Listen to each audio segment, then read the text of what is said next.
So when it comes to like the type of devices, then I basically would like to split different types of light emitters into two basic parts. Like one is like classical emitter and the other one is like non-classical emitter. So by classical emitter, I basically refer to which doesn't maintain any quantum properties, whereas non-classical emitters, I basically mean that the light emitters which gives emission with like maintaining quantum properties. So you may have heard about single photon emitters.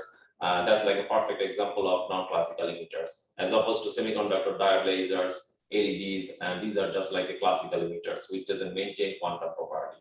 So what does it mean when I'm saying quantum property? That's the part I will be maybe touching upon a little bit later of my talk. Okay, but at this part, what I'm going to show you that like what part of the research or what aspects of the research are addressed by our by us. I mean by my research team. So as you can see on the bottom, there are like four parts. It's like people sometimes call vertical integration. So it's like starting from simulation all the way through integration. So there are like different components or different parts as you can see here. So we need to start off from simulating the materials. We need to also think about designing the device. And then once the material and device design part is like really done and everything looks satisfactory, then we think about material growth. So material is basically one of the core components of our devices. And this material is basically grown by either molecular beam epitaxy or like metal organic chemical vapor deposition technology, which is like a very expensive piece of equipment. But after like material growth, I mean, we also need to think about characterizing the materials to know that like the materials are of great quality. It has like enough optical properties, good optical properties, and so on and so forth. So beyond material growth, we need to think about fabricating the devices. So we just need to, get into the clean room and then just like process the materials that are grown by either MBE or MOCVD. And then after like the material is like fabricated or processed, we need to test the devices in our testing lab. And then like when this entire cycle is complete, then we need to think about also integrating several components, because the left three parts are showing that how you can achieve like, a component, like a single light emitting diode or single diode lasers or like a single photon emitter. So it's just like a component level research, but that's not the end of the world. That's not like the end part of like your research, because at the end of the day, we need to think about how to make a system. You need to think about continuously how to make a system that could be suitable or applicable for real world applications. If you don't have any real world applications, then basically, there is no need for like doing research, to be honest with you. Although physics community or like the hardcore physicists theorists think in a different way, but generally speaking, our group, my research team is like really focusing on applied research. As you can see, we are under the umbrella of electrical and computer engineering. So that means like we are engineers. So engineers means like we need to make something that is going to be useful for real world applications. And at the end of the day, you need to continuously think about research is nothing but for serving the humanity. We continuously think about how our research can just improve improve like the quality of our daily lives. That's like the end of the story, and that's like our final goal. So again, coming back to my point, what I was talking about, after like fabricating single components, we need to think about how we can just make something that is going to serve like the humanity. And then basically one has to think about integration. Integration means like, different types of components are just like integrated on the common platform. Just like think about electronics integrated IC. So what does electronic integrated electronic integrated circuit consist of? We just need to think about millions or billions of transistors. A lot of components are just like integrated on the common platform. So in the photonics domain, you can also think about similar kind of thing. So in photonics IC, basically it consists of one diode lasers. You need to think about waveguides. You need to think about splitters, combiners, multiplexer, demultiplexer, and then like photodetectors, modulators, and then all the components need to be integrated on the common platform, and they will be connected by a waveguide. There will be no discontinuity. All the components will be talking to each other in a very nice manner without any kind of discontinuity, and that's for like integration. Okay, and that integration or that integrated circuit is like extremely useful for our real world applications. So that's like a rough overview of our research, what we do, and several aspects of our 3-5 compound semiconductor research. I believe that gives you some impression that like what we are currently doing here. And again, this is just nothing but the spectral part of the electromagnetic spectrum, showing you that like what are the regimes that we basically cover through our research. So let's start off from like the UV side of the electromagnetic spectrum. So we care about making blue and deep UV lasers, and blue and deep UV lasers basically lie in the area of, let's say, 230, 40 nanometer all the way through let's say 450 nanometer. So that's like one of the interesting areas at the moment for not for just like clean air, good health or clean environment, but also it is extremely important for like the current situation that we are currently living in. So COVID is like one of the concerning things at the moment in our human lives at the moment. So as I said, like we continuously think about how optics and photonics can just like impact humanity. So good news is, if you make like a good deep UV lasers, that's like really helpful for just like sterilizing bacteria or just like viruses. And good news is also that like some countries, like some technologically sound countries have already started making like deep UV LEDs that are like currently being used in several applications, including killing the bacteria. Okay, so again, that's like one of the active areas of research at the moment. Lasers are still like hasn't come into reality, but we are extremely interested in developing this deep UV laser technology in the near term that can just like really impact our daily lives, and also can be used to prevent the spread of global coronavirus. Okay, so and then just like move away from deep UV lasers or the blue lasers part and get landed at the near infrared part of the electromagnetic spectrum. So believe it or not, the iPhone that, or like even the Samsung Android phone that you are currently using has like a number of diode lasers. And if you'd like to know what type of diode lasers, this is actually particle cavity surface emitting lasers, which is shown schematically on the left of the screen. So as you can see that like these lasers are emitting at like around 940 nanometer wavelength regime. Okay, so and that's like really very useful for face recognition or for sensing applications. And not only the iPhone or Samsung Android phone, also in optical mice, this kind of red pixel sometimes is used. And these are just like very inexpensive technologies at the moment. That means like you can just like really buy this kind of lasers at a low cost. If you move away from like the near infrared part of the electromagnetic spectrum, you will be getting into the very interesting and very important wavelength regime. And this is like 1.3 micron and 1.55 micron. Technologically, it is extremely important just because like think about today's data centers. Today data center, what are they doing? It's like they are providing like millions of servicing by processing billions of data, and then like providing like gigabytes of data per second. So there is a huge need, or there is unprecedented demand for like data at the moment. And in order to accommodate this need or the demand, you need to think about good optical communication link. And in a good optical communication link, one of the major components is like having good diode lasers.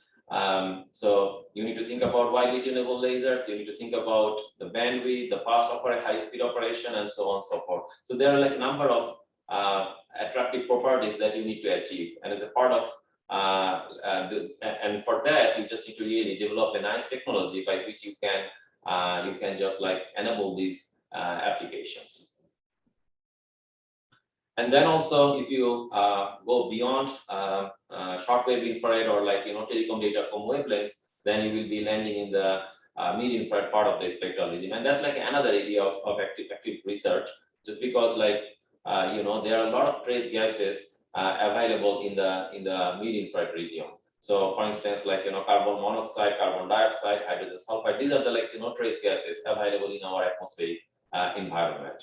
And in order to sense these gases, you need to have like diode lasers that like really can selectively absorb at these wavelengths, and then you can just like develop good photonic sensors. So again, long story short is like in order to develop good photonic sensors with high selectivity, with like very high sensitivity and like rapid response time, you need to have diode lasers at these wavelengths by which you can make like high performance and very sensitive photonic sensors. So long story short is like lasers is everywhere.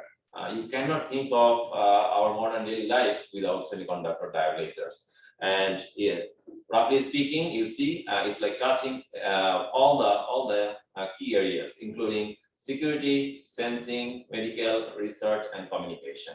Lasers is everywhere. Well, someone might argue that like diode lasers can enable all these areas. My answer is like diode lasers is like the very less inexpensive technology that you can ever think of compared to other types of lasers like gas lasers, fiber lasers, and then like solid state lasers. Those are generally speaking very bulky, and then very it's not portable. It cannot be used in the battlefield. So a lot of problems are like containing in those kind of lasers as opposed to diode lasers. Whereas diode lasers is like a cheap scale, it's like a very tiny stuff, and then you can carry it, and it's like very cost effective. So all the nice attractive properties can be obtained if you have like diode lasers technology at different wavelengths, so that like you can enable all these application areas. And then I'm going to show you how you can make those diode lasers. So as I said at the very beginning, we have like a number of active projects at the moment in our group. But today, what I'm going to show is like only one part of the research or one project that really gives you a little bit of flavor of all the different aspects that I showed at the very beginning. Instead of showing something which might not have all the components, including device design, material design, and then like device fabrication, material growth, characterization, and integration. So that might not be covered by some of the projects. So that's why I have chosen something which is really giving you a flavor of all the different puzzle pieces. So yeah, now let's just talk about the material platforms that we need to rely on in order to make those kind of attractive devices. And this is something we all are familiar with. It's nothing but a periodic table, and just try to show you what materials or what elements we are basically caring most about. So first of all, like group 4 elements, silicon, germanium are extremely important. Well, I mean, silicon CMOS is like a well-known material platform for electronics industry, but it also has like tremendous applications in the optical domain. But yeah, for the time being, let's just get away from the indirect bandgap material, silicon and germanium, and think about more group 3 elements, which is like boron, aluminium, gallium, and indium. And group 5 elements, nitrogen, phosphorus, arsenic, and antimony. Okay, and then you basically end up with 3-5 compound semiconductor, because single element is not going to give you the desired properties. So you need to think about compound semiconductor. So gallium arsenide. So you are just basically combining group 3 elements and group 5 elements and ending up with gallium arsenide, could be gallium antimonide, could be gallium nitride, indium phosphide, and boron nitride. And I'm just like really time to time showing you the locations of these elements in the periodic table, how they are located, and so on. So also, before I get into the project details or one of the research project details, showing you some results, I'm going to show you some of the core capabilities that are available in Ohio State University. So I can tell you that OSU is like one of the few places in this country that has like a MBE and like MOCVD growth facilities. So you can grow, you know, any kind of compound semiconductor materials. Generally speaking, like gallium arsenide, gallium phosphide, gallium nitride, indium phosphide, gallium antimonide. These, you know, materials can be grown with like a very nice capability using like a MBE or MOCVD reactors. And we also have like, you know, excellent facility for material research. So for like SEMAS in like in Ohio State University, that basically provides a number of characterization tools like XRD, scanning electron microscopy, transmission electron microscopy, and all different types of spectroscopic equipment that are required for testing the materials. So for material level research, we have like excellent facilities, excellent infrastructure that can be useful for like for making some of the devices that we care about. And also we have like excellent clean room facilities that are just like used for fabricating the devices or for manufacturing the devices that I just showed earlier. So we have like, you know, class 100 clean room for device fabrication. And we also have like a testing capabilities, and these are just like some of the photos showing some of the facilities, but it doesn't cover everything what we have here. So on the left, you see that it's like an IV characterization capability that can just like really give you temperature dependent IV measurement, including dark current and so on. And then on the middle, you see that we have a FTI spectrometer, we have like a PL spectrometer, as well as like we have like microwave conductance, photoconductance decay measurement for like evaluating the material properties. And on the bottom, you see that like we also have some back-end facilities, back-end process fabrication facilities that are required for making lasers. So, and now I'm going into the one of the parts of our research, one of the project's details that shows like how we can just like develop a technology, certain laser technology. For instance, if I am assigned for making like, you know, blue diode lasers technology at like 450 nanometer, how to just like really initiate the process and how to get to the final step. And of course, I mean, it will not give you a very pleasant journey, but like the thing is like that's what the research is about. And my you know, slides are really arranged in a way so that you can see the evolution, how you can get into the device results, and then basically make a conclusion what went wrong and how to just like fix that, how to troubleshoot and so on. Okay, so let's just show you at first. Let me show you first, like, you know, why we care about blue diode lasers at 450 nanometer for 450 nanometer wavelengths. So one of the major motivations is like, you know, automotive lighting. I mean, it's just for automobile applications. And on the left, you see the motivation is like mainly for improving the visibility for just like the drivers at like, you know, nighttime. And that will just like really improve the road traffic safety. So if you use like a simply LED-based light source in your car headlights, that gives you the visibility range only 100 meters. But it can be enhanced further if you use like use LED high beam. But you know, high beam is sometimes not good because you are just like going to make the your front drivers blind.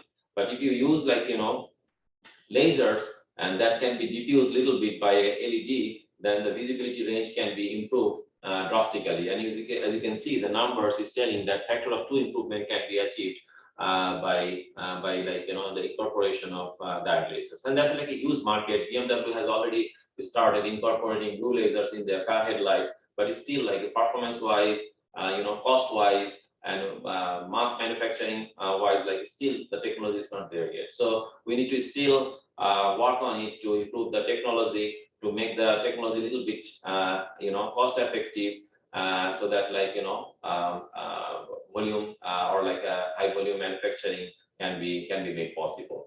And on the middle, you see that like the blue lasers are extremely important for just brighter luminescence, like and it gives you like, you know, smaller footprint. It improves the safety, road traffic safety, and then also it has a good beam quality as long as it gives you single mode operation. And beyond automobile applications, there are a couple of other applications, including illumination and display, are like some other areas that can also be enabled by having high performance blue diode lasers. Showing you some of the components that are required to make these semiconductor diode lasers. So this is like a very rough schematic showing that what are the core components of a laser, of a diode laser. So as you can see that the optical cavity needs to be made, and that requires some kind of lateral processing, and you need to have like mirror quality or like mirror finish facet on the both ends, and that gives you some kind of reflectivity, because it is nothing but a resonator, and resonator means like you need some kind of positive feedback, just like an electronic resonator or electronic oscillator. Okay, and electrical connection is required because you need like some carriers in the active region that can just like turn into optical light. So what you are basically doing is just like you can also consider diode laser is nothing but a converter. What are you converting? You are basically giving electrical energy into the device, and then it's giving you optical energy. So it's like electrical to optical energy converter. And P and N contacts are helping you to accomplish that. You are injecting carriers, electrical currents is being applied, and you are getting like some light as a useful output from the device. And epi layers are just like labeled on the right, showing you that there's several types of band gap engineered epitaxial layers required for forming this cavity. And again, one important thing, or at the end of the day, is nothing but a waveguide. As you can see, you need like a top cladding, and in the middle, like there is an active region, which is basically high refractive index material, and on the bottom there is an cladding, which is again low refractive index material. So again, it's forming a waveguide, and the waveguide will just like really nicely guide the mode that is basically generated within the waveguide. And all the epitaxial layers that you see are transparent to the light is being generated in the active region. And on the bottom, you need like some kind of substrate, or you can say mechanical carrier. But again, if you say mechanical carrier, it's like a more civilian word, because you need to have something epitaxial, and epitaxial means like you need to maintain the lattice constant, and everything needs to be in a nice homogeneity, and then like with the nice orders and so on. So it's not like simply any kind of substrate will work for like getting this kind of epitaxial layers on. You need a certain substrate. Most probably in most cases it's like a native substrate, and that could be giving you like the ideal environment required for getting good quality materials to form a high performance diode laser. So these are just some of the text I thought of really placing here in my slide deck. I know that texts are not very appealing for us, but again, just like trying to give you the major message that are just like important, that are thought to be very important for making diode lasers. So active layer direct band gap semiconductor in the desired wavelength range. Again, I use the word band gap engineering. You need to think about band gap engineering all the time when you make like diode lasers. Although I showed in the previous slide, it's very schematic, half schematic, showing just like only the top cladding, bottom cladding, and that is going to be sandwiching your active region at the middle. But in reality, it is not that straightforward. In reality, you need to have like a little bit of engineering of all the epitaxial layers that you are going to put together in order to make a complete, epi layer stack. But anyhow, I mean, cladding layers compatible higher band gap semiconductor, and higher band gap means like lower refractive index compared to your active region, and that really generates or gives like some kind of waveguiding in your material stack. And large band gap difference to confined electrons. So again, it's not only for optical waveguiding, you are also getting like electrical waveguiding or electronic confinement, and that is because of the fact that you are sandwiching low band gap material by the large band gap materials, and large index difference to confine photons. So as I said, like optical and electrical, both confinements are required in this kind of devices. And substrate must be suitable for epitaxial growth, as I briefly mentioned. It must be lattice matched to the desired epitaxial materials, and compatible crystal structures could be zinc blende type or oxide type. So one of the important components for developing a certain diode laser technology is like designing a good active region, and that requires like really a major effort. Although it sounds like a very trivial, but I can tell you that it requires enough time to just like really get into the active region, which can generate good amount of light with like a nice PL intensity, photoluminescence intensity, and then like reduce full width half maximum. And that is one of the key requirements for getting good performance diode lasers. So in the given case, like for making blue diode lasers, we thought of using 7 nanometer barrier materials, which is made out of gallium nitride, and 3 nanometer thick quantum well materials, which is like 12% indium containing material. This is in indium gallium nitride, and they are just like stacked on top of each other, and showing you that how the electron and whole wave function could look like when you just like sandwich them, and finally you can just get 450 nanometer emission out of this active region. And of course, as you can see that like the cladding parts are on both sides not shown here. It's simply showing the active region at the middle that is basically sandwiched by the top and the bottom cladding. And if your active region is not really giving you good performance, then basically there is no way that like your diode laser will work out. So you need to just like consider, or you need to make sure that your active region is of great quality. And when I'm saying quality, it means like, the optical quality, because we care about like the optical performance, and there are like several characterization tools that could be used for confirming that like the material is of great quality, by which you can get the desired performance. And after the material design part is complete, you need to think about a little bit of device design. Although you can just do different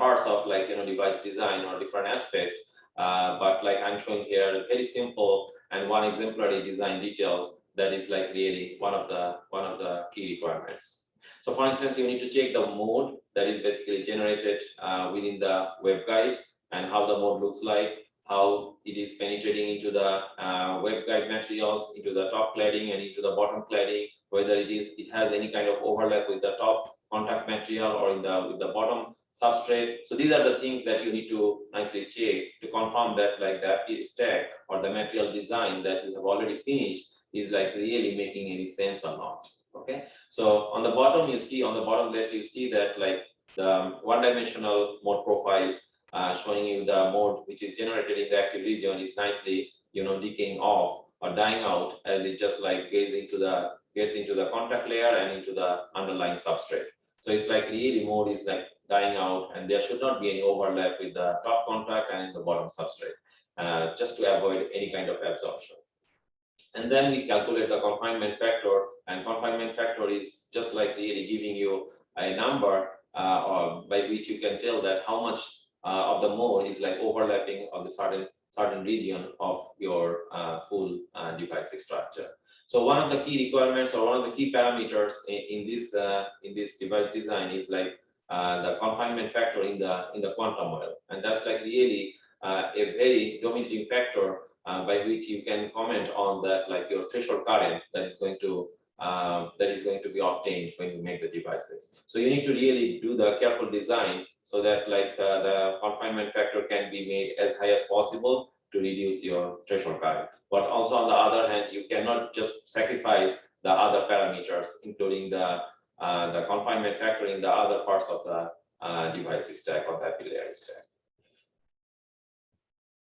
So this is showing you the epithelial stack. As I said, continuously that band gap engineering is required, and that requires a very careful design and careful thought to just like really put everything together. So in addition to the top and bottom cladding, you need to also think about some kind of wave guiding material, so that like mode can just like really give a good overlap with your active region, so that like the threshold current can be just like made lower. Okay, so you see that like in this epitaxial layer we have like a little bit of bottom cladding layer which is like 780 nanometer thick, and on the top is like 300 nanometer thick top gallium nitride cladding layer.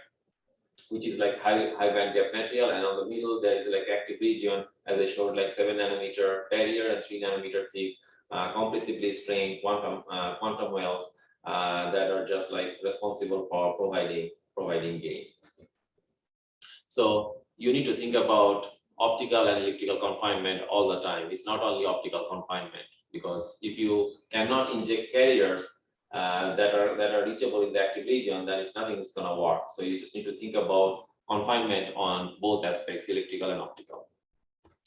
And after like growing the materials, we characterize like the materials nicely. And one of the characterization processes is like you're doing like photoluminescence to know the optical properties of the material, how good or how bad the active region is. And this is like really showing you how the PL intensity, how the pull width half maximum, and how the emission wavelength looks like for the active region material that we just talked about. So what we did, we basically changed the plasma power, nitrogen plasma power, because these materials require some kind of plasma source by which you can get nitrogen, active nitrogen on the substrate surface, and the gallium comes in from the diffusion cell, and then they basically form like a gallium nitride material on the substrate surface. So in order to improve the FPL, or in order to improve the optical properties of the active region, you need to change the parameters all the time. So it's like a little bit of trial and error type process. So for that, you just need to change like some kind of plasma power, starting from, let's say, 200 watt all the way through 270 watt, and we see the variation.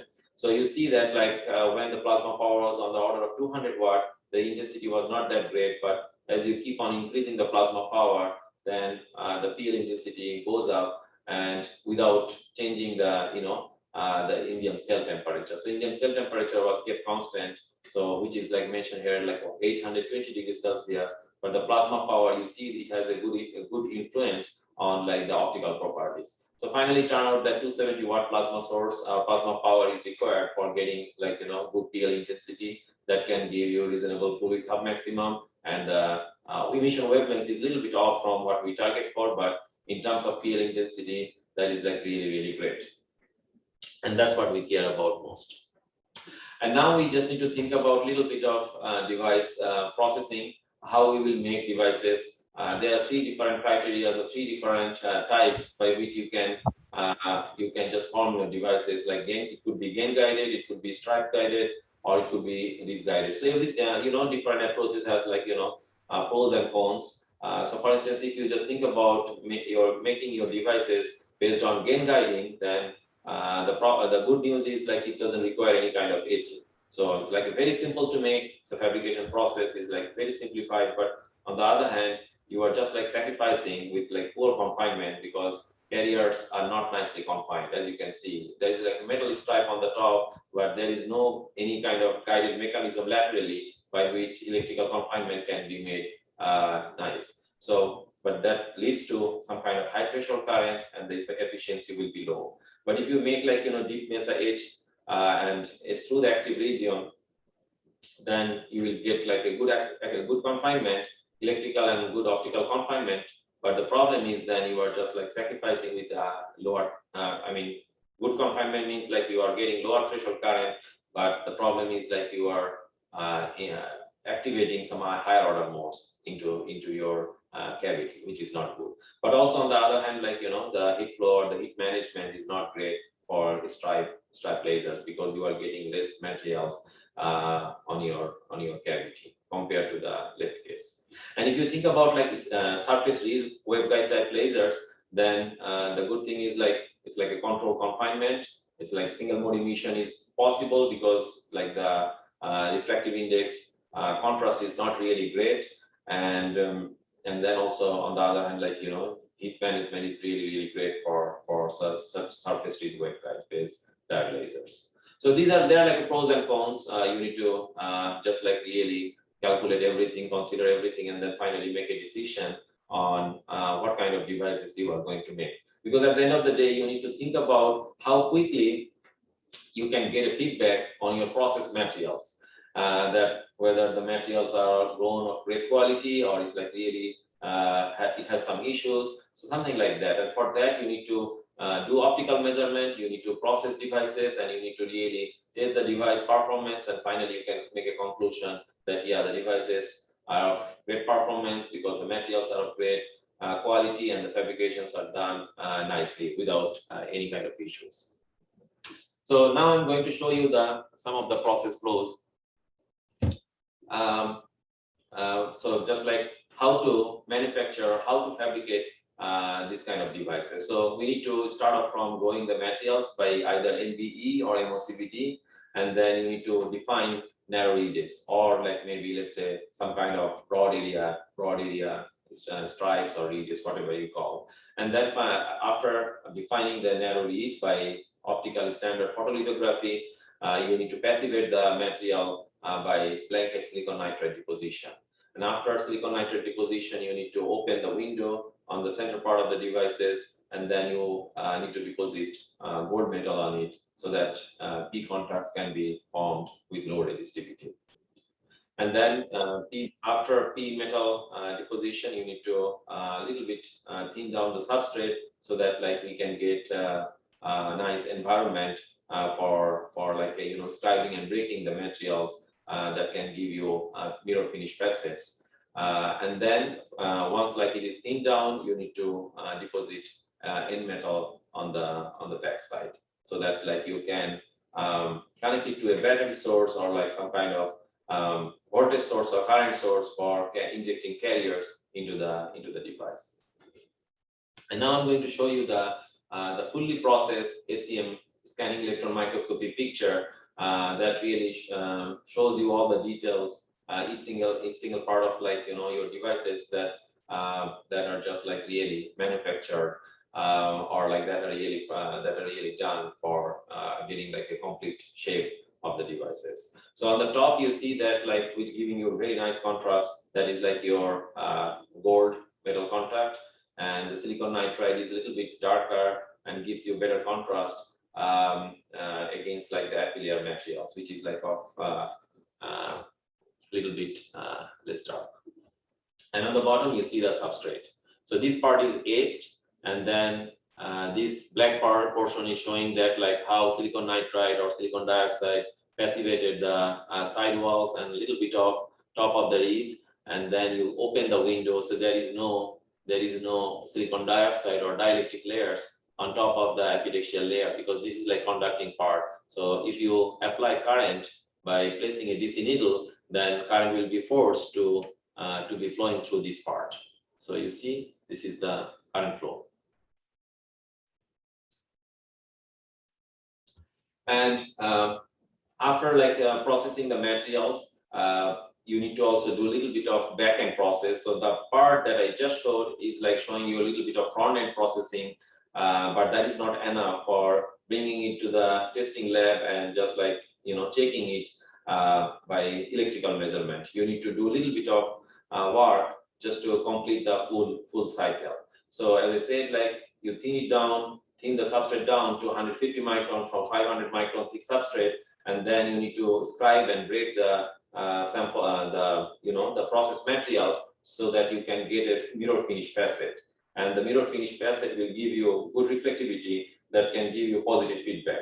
As I keep on saying that, like laser is nothing but an oscillator. Oscillator requires some kind of positive feedback. Here is like feedback is coming from your mirror materials or like mirrors, and that mirrors is generated by semiconductor and air interface. And that is only possible when you just like scribe and break using this piece of equipment. And after scribing and breaking and getting like a good reflectivity from your naturally clean mirrors, you need to mount the process materials into the ceramic carrier so that you can just like get like a bottom contact, and at the same time a little bit of heat dissipation can be obtained. And now the device is fully ready for testing and characterize. So what do you need to do? You need to put a DC needle here or probe it on the top and on the bottom anywhere on this part, ceramic part, and then current will be just like really injected into the each process materials and each device, and it's like you can call it like a laser bar. Each stripe is showing that one one single lasers, but they are not singulated. So you can also singulate them by this kind of equipment which is shown on the left, but you can also measure one by one in the testing lab to just know how good your material is, whether it is really satisfying your key requirements and so on. So this is like a fully processed blue lasers showing a schematic, and you see that like the beam shape is like very asymmetry, which is making sense because this is like a far field profile shown schematically. And now is the time to make a comment on the electrical characteristics and the optical characteristics of the process devices. So as far as the electrical characteristics are concerned, you just need to probe the devices by DC needles, check it, like apply current into it. And again, one important thing that I haven't mentioned, but it is important to let you know at this point, that like the diode lasers that I'm just talking about or that I have just shown is like nothing but a p-ion diode. It's like simply a p-ion diode, and you may have already know how p-ion diode works and how the IV characteristics look like. And there should be a turn on, there should be like reverse leakage, there's like a forward biasing, reverse biasing. So these are the terms that I believe you are familiar with. So if you already have a clear understanding on that, then this IV characteristics should definitely make some sense. So as you can see that gallium nitride has a band gap of around 3.4, 3.5-ish. So the device will then turn on at 3.4 volt positive and the forward bias direction. That's exactly what is happening. And in the reverse bias, like up to -10 volt, there is no current. And that's like really showing that devices are fabricated nicely, the materials are grown nicely.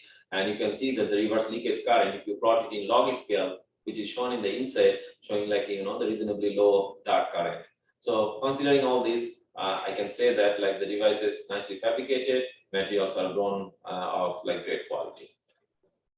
But now it is the time to think about optical characteristics, because that's like our eventual goal. We cannot be satisfied or we cannot be very happy by seeing the electrical characteristics, because electrical characteristics simply telling that the diode is there, the doping is there, P doping, N doping is there, p-ion diode is nicely formed, the fabrication part is complete, but that doesn't tell that like my optical performance is really satisfactory. So let's just get into the optical measurement and think and see that whether it really gives you like the lasing characteristics, the typical lasing characteristics that we aim for.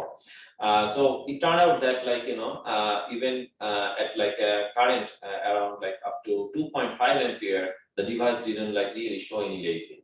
So that's like, the painful journey. And I have really taken this part of my research deliberately in this talk, just to show you the painful part of like sometimes, painful part of the journey. Sometimes like research is a little bit painful, a little bit frustrating. It doesn't work in the way you want. And that's like a perfect example. And all the efforts that I have shown over till the before slide, the earlier slide, it's like an effort of like maybe 2-3 years. It's like really takes a lot of time to put everything together and get into the next phase, and finally you can just come to this stage maybe like after 3-4 years, and then 3-4 years effort turns into like something very painful. You see that like I'm not getting like the lasing performance out of the process devices. But what does it show? How to explain it? So the explanation is like simply as follows. If you keep on increasing the current, at some point the laser will just like drastically change its slope and then give you like huge amount of light output. And that's for like, the typical lasing characteristics. But that's not what is happening. Here is like simply more or less monotonic behavior. Although there is a king there, but just like disregard the king, that's maybe the measurement artifact. But I'm just talking about this guy. This is just nothing but a king, a small king, could be measurement artifact. But the trend is like very monotonic. Monotonic means like with increasing current, light output is continuously increasing. And that is not very interesting. Not interesting in the sense that it's not like, laser characteristics. So it's just nothing but an LED then. Okay, so you have applied 2.5 ampere of current and the device didn't like really show the threshold or didn't like laze. It just gives you a lot of power, but it is like LED power. But LED is like not that attractive.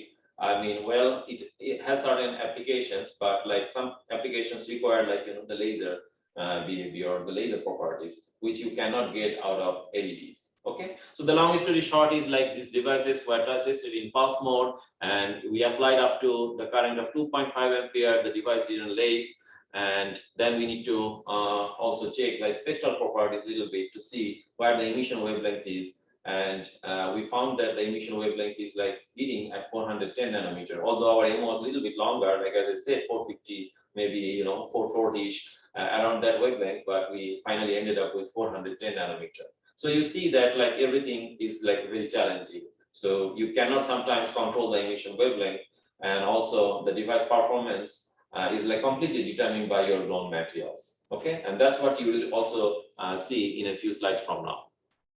But this is nothing but an electroluminescence showing that simply LED light is coming out from the devices. It's not like a laser. And then we also analyze a little bit that why it didn't laze. Okay, so it's not like, well, the device didn't work, then story is over. It's not like that. We need to continuously analyze the data. We need to carefully, inspect what went wrong and so on. So this is like something as a more or less tutorial type slide showing you that the possible loss mechanisms that can be prevalent in your process devices. So generally speaking, there are two types of internal losses that are just like available in your resonator. One is like your absorption loss, and the other one is like scattering loss. These are the two types of major losses that can occur in your resonator. Absorption is like mainly the material absorption loss, although all the layers that is basically sandwiching your active region. High bandgap materials are transparent, but when it comes to like free nitride materials, the story is not very straightforward, because like free nitride materials always a little bit more absorbing, even though it's like higher bandgap material, and also the band tailing effect is like playing a big role here, and that gives you some kind of absorption regardless. It's like a higher bandgap or lower bandgap. And scattering is like because of your fabrication, because you basically etch the materials, you have some kind of sidewalls, and the sidewalls might have some kind of roughness. When the mode is propagating along the resonator, that mode is basically seeing the sidewalls, and the sidewalls has like some kind of damages, some kind of surface roughness, which can scatter the light here and there, and that introduces some kind of loss. And another most important and useful loss is like the mirror loss. That is like just like your useful output. Okay, so your active region, which is continuously providing the gain, is like going to battle against all these losses. And at the end of the day, you need to make sure that your gain is like really compensating all the losses that are present in the resonator. So again, one important message that I would like to convey to you, that gallium nitride or trinitride material, generally speaking, gives you a much higher absorption loss. Alpha I parameter is like the symbol that we usually use. So look at like other material system and make a rough comparison in terms of like the material absorption loss. You see that indium gallium nitride and aluminum gallium nitride has intrinsically higher absorption loss, and that is because of like the materials. Okay, so here is like the free carrier absorption is a little bit stronger. Absorption tails in like is a little bit enhanced even in the transparent layers, and that contributes to some kind of loss mechanisms in your resonator. And as a result, you need to think about making nice devices, and you need to compensate, or you need to really make sure that the losses are not kicking in very significantly, and then your active region is really providing enough gain so that they can combat against all these possible loss mechanisms. And scattering, as I said, like the rough sidewalls, dislocations is like coming from your bone materials. But the rough sidewalls is like sometimes you need to think about the etching process is like a little bit related to fabrication. Okay, so I mean absorption is like a little bit natural, which you need to do a little bit of engineering to overcome. And in scattering part, dislocation is again coming from materials. So you need to make sure that your bone materials are free from any kind of dislocations. And rough sidewalls is generated by or is coming from your fabrication part. So these are like some of the stuffs that you need to continuously thinking about. You just got to be mindful enough and thoughtful enough to solve these some of these problems by doing good fabrication, by optimizing the fabrication process, by growing the materials in a better way, in an optimized way. I'm just quickly looking at the time to see like how much time is left. So Dubai, let me know if I need to stop. I'm just like really the last part of my first project, but if the time doesn't permit, then I can just like maybe stop right after this this part. But again, now let's just come into the Anything you would like to say, Zubair? Yeah, you can continue. Okay, thanks. Maybe within 15 minutes you can finish up, right? Okay, sounds good. Thanks. So this is just like showing you why the laser didn't laze. Okay, so this is this slide is showing you the PL spectra of like two different types of samples. One sample which is which lased are shown like on the left side, and the sample which is like which didn't laze is like inserted at the right side. So you see that Unipress light. Unipress is like one of our collaborators who grew the materials very nicely with an optimized growth condition, gave you the intensity 10,000 counts, PL intensity. Look at the counts number. So 10,000 counts. And under the similar condition, we also measured our sample, and we found that like the intensity count is like only 100. So you can see that like, factor of 100, PL intensity, sorry, 20 to 30 times lower than the sample which exhibited lasing. So that indicates that our material needs to be even like grown with a better condition. It's still not of maintaining good quality that can give you the lasing. And we also found that like voltage drop is a factor of two higher in our samples. So in terms of electrical performance, in terms of optical performance, PL means like photoluminescence. So you are basically optically pumping the materials and you are getting some light. That's why it's like called photoluminescence. Yeah, but if you have any questions, I can address them later on. But that's like a rough indication why our devices, why our materials didn't laze. It's not because of the fabrication. It's mainly because of like the materials are not of great quality that can generate lasing.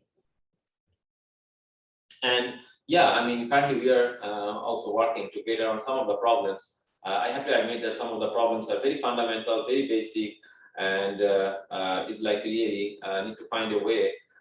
We need to really find a way to just like get around.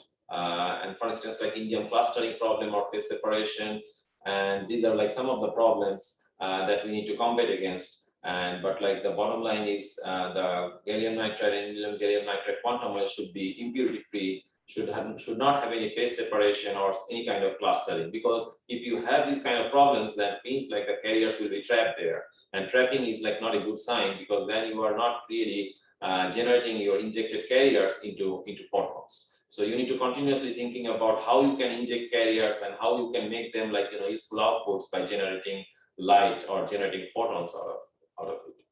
And you need to think about a nice quantum well growth window by optimizing the growth temperature, by optimizing the 3:5 ratio and indium flux. And that means like further optimization is needed.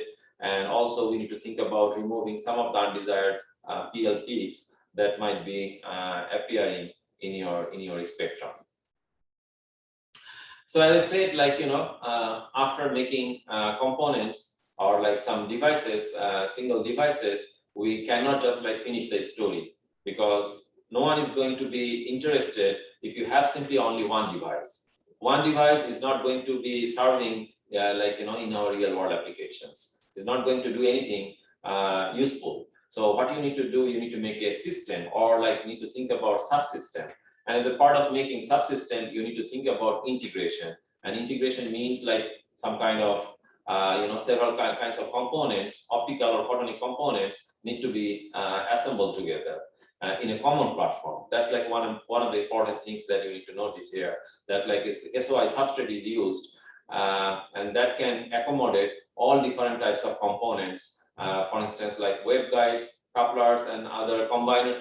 Passive components are not shown there, but like at least the gain block or the indium gallium nitride gain block is like nicely heterogeneously or hybridly integrated on the common platform, and then it's like really connected to the waveguides. And then finally, you can place other passive components in this platform, and then laser, which is like your active component, can talk to the passive components very nicely. And then in order to really manipulate the light, in order to really do some kind of signal processing, everything should be in the optical domain. Whatever you are going to do is not like electronics DSP. It's not like electronic signal processing. It's like a photonic signal processing.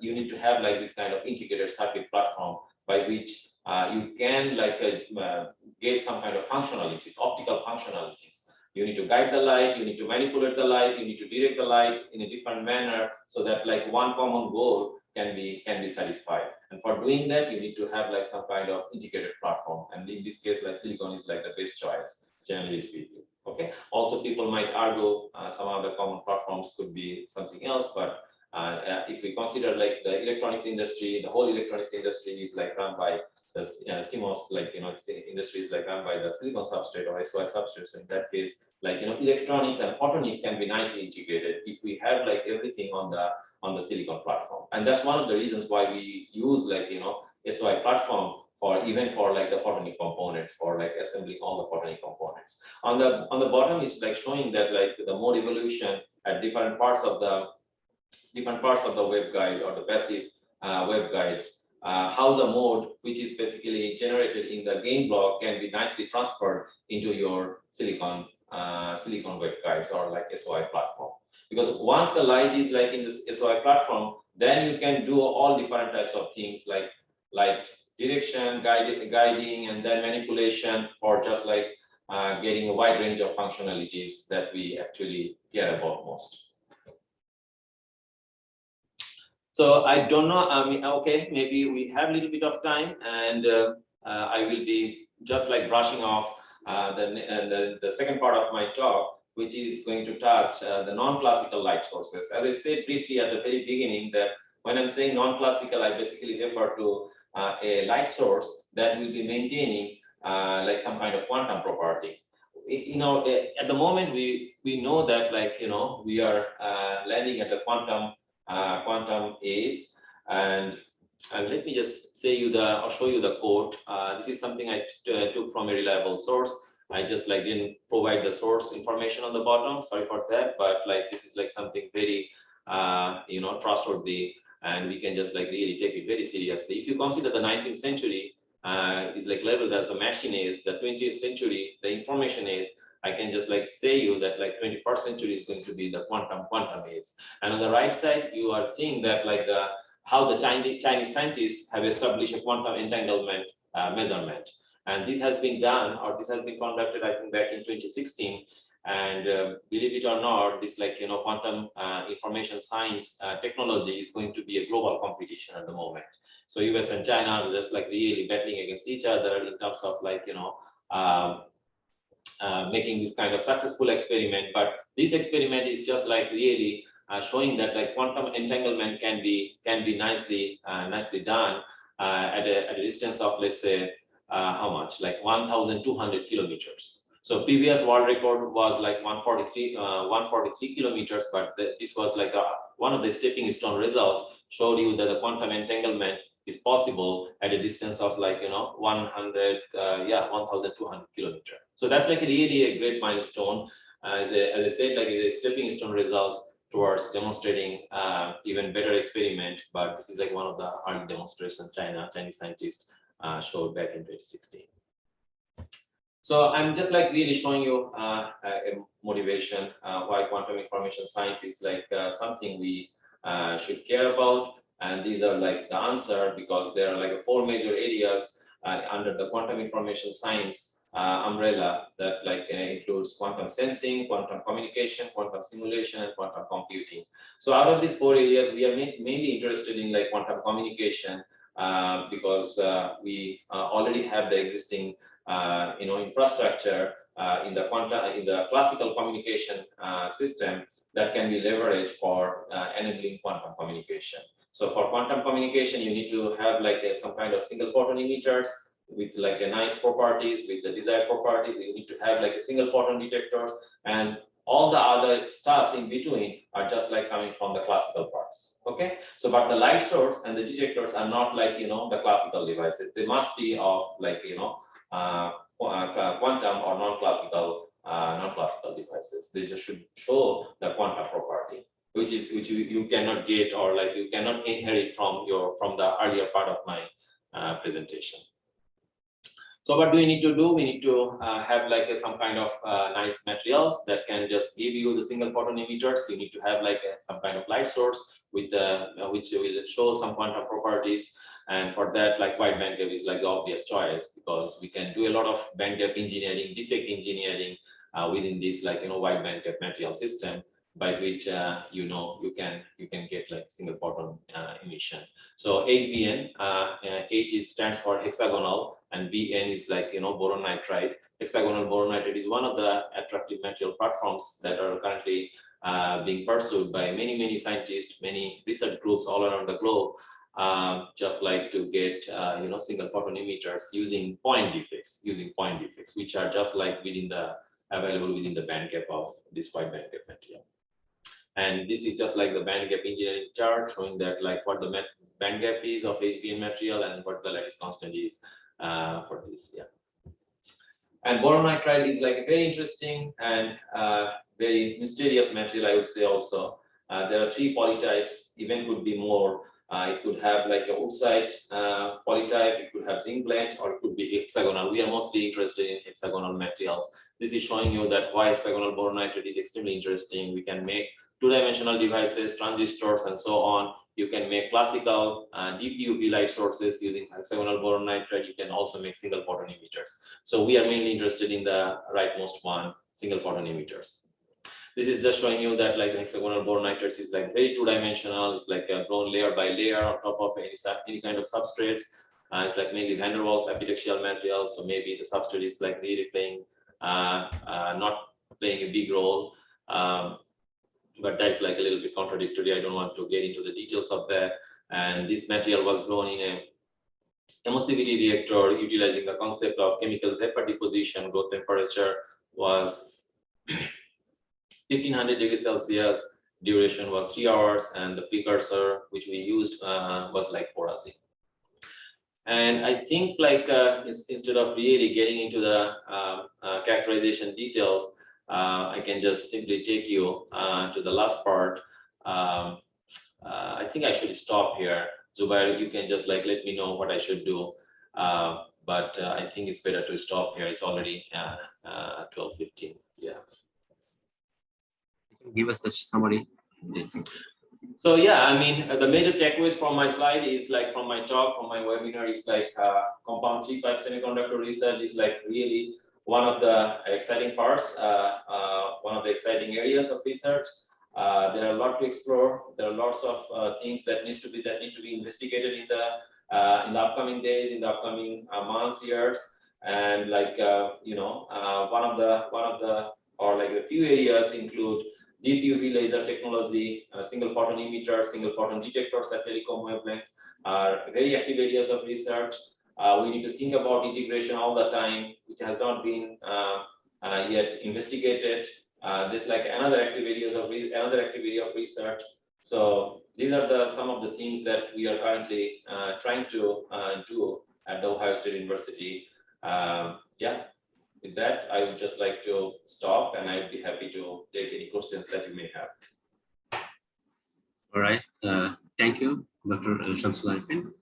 So now the floor is open for questions. I can see that there is a few questions in the chat box. If you have any question, you can write it down in the chat box, or you can unmute yourself and ask the speaker directly. At first, we will take the questions from the chat box. The first question is from Mr. Mahabub. He said that in the numerical device design, how can we maybe manage new compound semiconductor materials like indium gallium arsenide, indium phosphide arsenide phosphide, okay, and electrical and optical properties? Yeah, I mean, in numerical, sometimes you will not be getting the dispersion data of the materials under interest. That is true, but you need to manually enter all the material data manually into the software. For instance, like I'm talking about dispersion data. Dispersion means like refractive index and the extinction coefficient as a function of wavelength. For instance, this data sometimes like in numerical are not available, which you need to enter manually, and there is a way to do that. I'm not sure like what is meant by electrical properties. I don't think numerical software can give you the IV characteristics or this kind of profiles for devices. It's mainly for optical properties. You can get like do the more simulation. you can enter like the the dispersion data into the software, and then you can check the mode profile and this kind of things, but not like the electrical properties. Yeah. Okay. Next question is from Mr. Ifaz Isti. In slide 11, the epitaxial layer, which is active region, guides light, which have higher refractive index. So my question is light guiding totally light guiding totally dependent on the band gap engineering, or we have to engineer the refractive index of the material as well? Though both are reciprocally related, and also does total internal reflection play a role in the light guiding, like just like a fiber waveguide? Yeah, that's a good question. I mean, you know that like band gap and refractive index is like related. As you also mentioned, there is a reciprocal relation between these two parameters. So if you have like a larger band gap materials in the active region, the lower band gap materials in the active region, that means like you are getting high refractive index automatically, and that really helps you to generate a nice waveguide, which is going to help you to guide the mode that is like appearing or that evolves in the resonator. Well, the internal reflection is not going to play a big role here because mode is like, or the band gap engineering or the epitaxial layers are stacked on top of each other in a way so that mode is nicely guided very nicely like along the waveguide. So total internal reflection mainly plays a big role when you make LEDs or light emitting diode. When light is generated in the active region, it doesn't get any kind of guiding, So compared to lasers, LED is like non-resonant device because you don't have a very nice resonator there, and no resonator means like there is no such nice guiding mechanism, and that really promotes some kind of total internal reflection mechanism in the device. So that's like one of the big differences between laser and like LED. Yeah. Another question from Mr. Ifaz Isti. In slide 24, do the evanescent waves entering the higher bandgap cladding during light confinement contribute in any way to increase the absorbance loss? The answer is yes when it comes to 3 nitrides, because as I said, that your cladding materials, your waveguide materials are just like higher bandgap materials compared to your active region. So theoretically or intuitively, they should not absorb any kind of light. But what happens in 3 nitrides, if you consider like the absorption spectrum, there is a big tail on the shorter wavelength side, which is like a little bit non-conventional compared to the conventional 3,5 materials. So for 3 nitrides, still you will get a little bit of absorption, and that's why, as I said, like alpha I value is a little bit higher than your conventional 3,5 materials, including gallium arsenide or indium phosphide or gallium antimonide. So that's why even cladding materials could lead to some kind of absorption loss when it comes to 3 nitride materials. Yeah. There's another question. Slide 26 looks like FDTD solution simulations. How well is the correlation of such numerical simulation results and the experimental ones? Yeah, I mean, that's a good question. This is just like a simulation result, I have to agree. We haven't done any experiments, or we haven't like fabricated the device yet, which is like currently one of our ongoing efforts, which we'll be doing in the near term, but like no, there is no experimental data as of today. Yeah. So we have another question. Isn't silicon better than silicon nitride for waveguide design?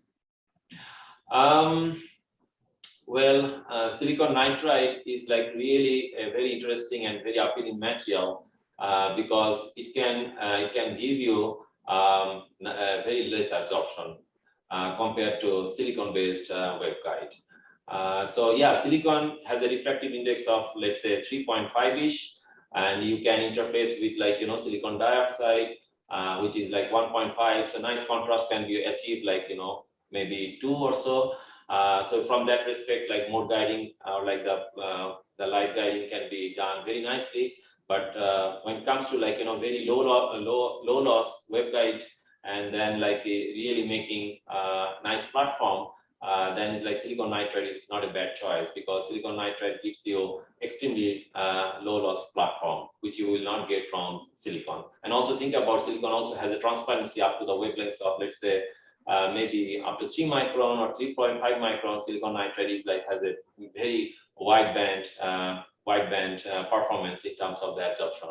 So in other words, like it gives you much less absorption even beyond 4 micron, 5 micron wavelength. So from that respect, silicon nitride is has a better platform compared to silicon. But yeah, if you consider in terms of reflective index, then silicon definitely is better because it has like a 3.5, but it is not like it's like lossy material compared to silicon nitride. So that's why silicon nitride comes into the picture at the moment. Okay, the floor is open for question. If you have any question, you can unmute yourself and ask the question.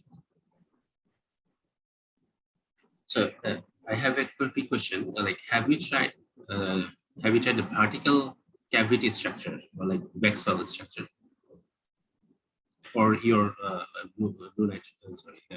APS stack that you have shown, the structure that you have shown? It was edge emitting, right? Yeah, these are all fabric parrot edge emitting diode lasers. Although we make vertical cavity surface emitting lasers, we make DAP lasers, DPR lasers, but I haven't shown all the different types of device results today. The result that I've shown is just for edge emitting diode lasers. It's like simply fabric parrot. You just need to make scribe and break, click the mirror facet, and then you can just get like the cavity from the cavity to get the lasing operation. But we also do make DFB, DPR lasers, or like SCDBR lasers to get like a wide tuning range and so on. So can you comment on like if you have already done the experiments, or like it's only still going on? Have you any data yet? Which one are you referring to? Like vertical structure or like vertical cavity? This is like our ongoing work. For instance, like vertical cavity surface emitting lasers at like beyond 3 micron is extremely interesting device, and that has lots of applications at the moment, but it is not that straightforward. It's technologically very challenging. So far, what we have done is like only view the AP stack. It's a very complicated AP stack because you need a lot of superlattice layers on the applied stack, and then you need to process it very nicely, and you need to really optimize the etching process and so on. So no, I mean vertical cavity surface emitting lasers beyond 3 micron is still not there, but this is something which we are currently interested in and we are currently working on. Yeah. So can you comment on like 3.5 single photon emitter, like other than HBM? Can you comment on other materials, 3.5 materials? Which one would be more interesting?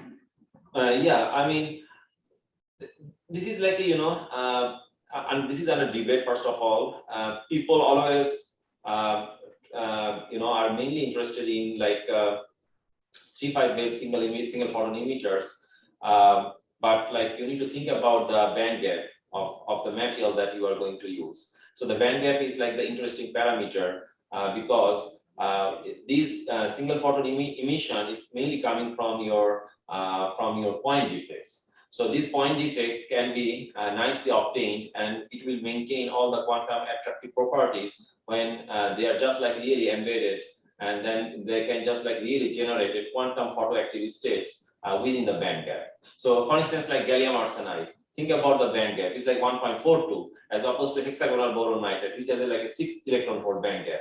So that's like a really big difference. So gallium arsenide, conventional 3.5 semiconductors like gallium arsenide, indium phosphide, gallium antimonide cannot be useful, cannot be made useful, I believe, just because like they don't have a high wide band gap, property.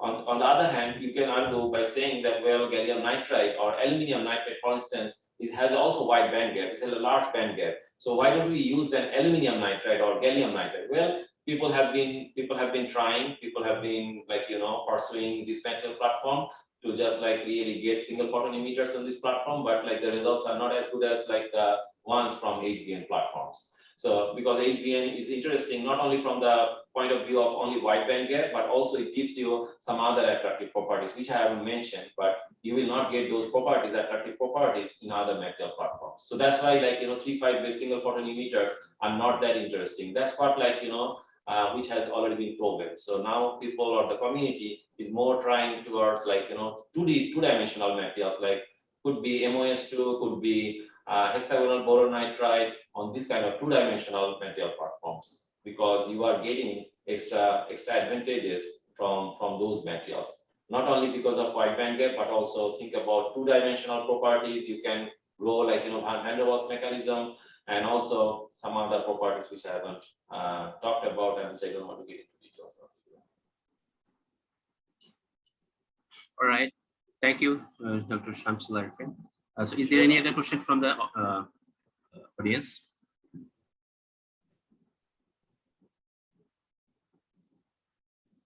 If there is no more question, I think we can wrap up this talk. So let's thank the. Yeah, go ahead, please. And if I just add one more question, when we're trying to find out the extinction coefficient, does the extinction coefficient only include the absorbance losses, or this include any other losses as well? For example, can we get any idea about the confinement losses as well from the extinction coefficient, along with the material absorption losses or something like that? No, extinction coefficient only consider material absorption loss, nothing else. Only absorption loss, simply the material absorption loss. It could be coming from your free carriers, and if it is not transparent, then it's like bandgap absorption. So there are two types of absorption you need to think about. If the material under interest is not transparent, that means you need to think about bandgap absorption as well. Because the photon will come in, and that can just excite your carriers from conduction band, from valence band to the conduction band. That's like a bandgap absorption. But if the material is completely transparent to the photons that is coming in, then you need to think about, if the material is already doped, then you have some kind of free carrier absorption, which is happening within one band. Either it could be in conduction band or it could be in valence band. But if you just think about extinction coefficient, I mean, referring to your question, extinction coefficient is mainly related to these two kinds of losses. No other losses are included while considering the extinction coefficient.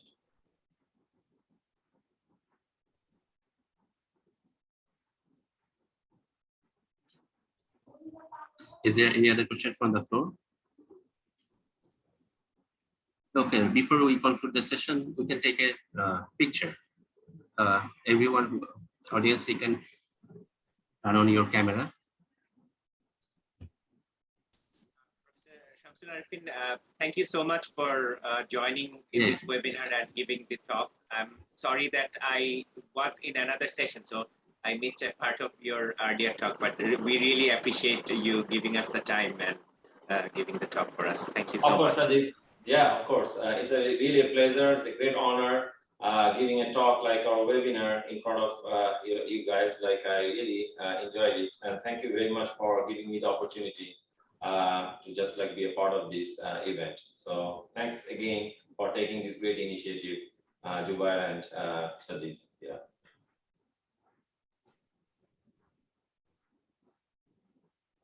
Okay, audience, you can turn on your camera. You can take it in picture.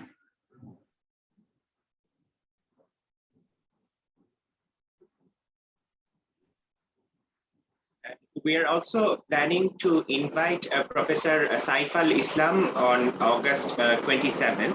So hopefully, if you're interested, he's going to be talking about his work on silicon nanowires. So audience members, if you're interested, please feel free to join.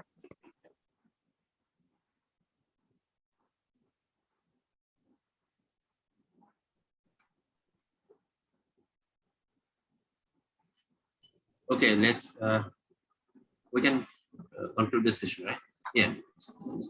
Okay, I would like to thank Dr. Shamsul Arafin for giving a very informative and a very nice presentation. And there is a lot of questions from the floor. So you have, I think the students or the faculty members who are present here have got some nice information, or a lot of information regarding the 3.5 classical and non-classical emitters regarding. So hopefully it will be very helpful for the students and also the faculty members who are present here. So now I would like to thank also the audience who have been here, like it's a late night here, but still they were present in this session. So, and also I'd like to thank all the organizers, or like the organizing that OSA, that is OSA, the committee members and the IEEE Society committee members who have been organizing this webinar series. All right, let's thank the speaker. Sajid, do you have to say something, or Dr. Sajid? No, thank you so much. It's always a pleasure that like the audience members are here, and I already thank the speaker. So I invite everyone to join our session on August 27th. So hopefully we will get Dr. Saif Al-Islam from UC Davis. We would post the invitation and the webinar link in our social media pages of the Photonics Society and OSA Bangladesh section.